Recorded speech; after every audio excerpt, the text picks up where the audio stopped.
G'day, this is Simon from the Bracketeer at South OC Cars and Coffee, and I'm with Dan, who has our car of the week. What is it, Dan? It's a 1966 Dodge Polara station wagon.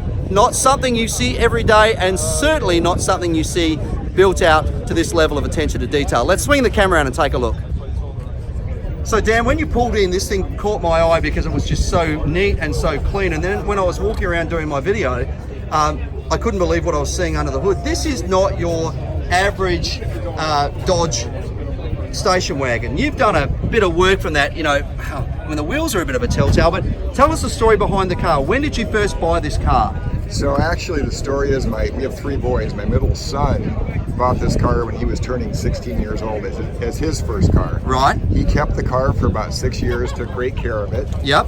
And as it was sitting in my driveway, I started checking out the lines on it, saw how straight it was. I go, you know, this could be a really cool hot rod. So he sold it to me 3 years ago, and we just completed about a 2.5-year build on it. And it's fresh off the assembly line, and we completely tore it apart.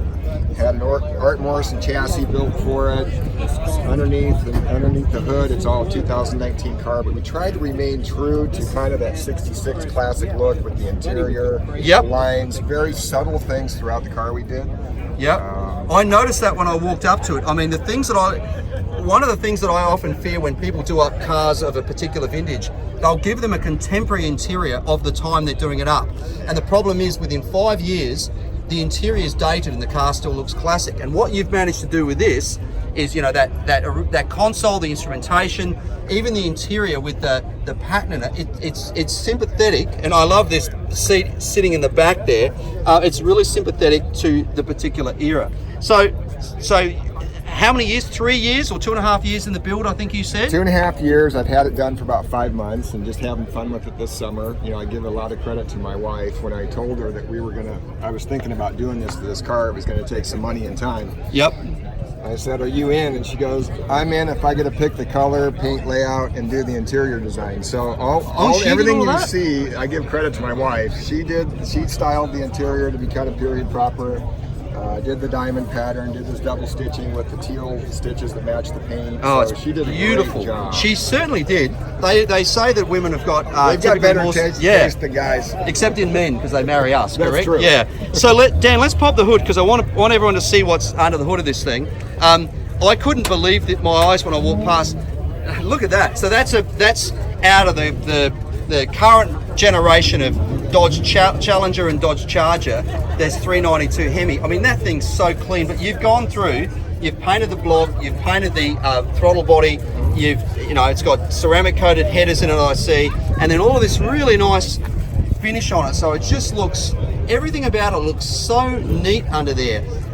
Did the builder, were they the ones who came up with this concept, or did you say to them what you wanted to do? You know, it was collaborative effort between them and myself. I knew once we started the car, I'm probably more of a Ford or Chevy person to start with. I didn't realize I'd be doing a Mopar. Yep. But I wanted to keep the bloodline pure. Yep. So I knew I needed to stick with that and go to a Hemi. It's a great engine, and we did a crate Hemi on that. And like I said, it built an Art Morrison chassis to support all that. So which is great. It's a big car. It needs some horses to pull it. So now it moves. Well, there's so many little things on it. I mean, there's just little attention to detail things that I love. I also love that all of the fasteners are actually stainless steel Allen head fasteners there and over in the back. There's just so many little things. The fact that the hood's held up with struts now, so you're not having to put up the bar that they used to use. Really, really neat job. Dan, this is incredible. Let's get that front stance because that is just spectacular. The look of that front end is so classic of sort of mid-60s. As our car of the week winner, Dan, thanks to Meguiar's, you get this complete kit which includes the Meguiar's polishing sponge, cleaner wax, scratch remover, car wash, glass cleaner, interior detailer, and hot shine foam. You can keep this magnificent Dodge station wagon looking as pristine as it does today, which is absolutely perfect. Congratulations, mate. Thank you. Appreciate it, Simon.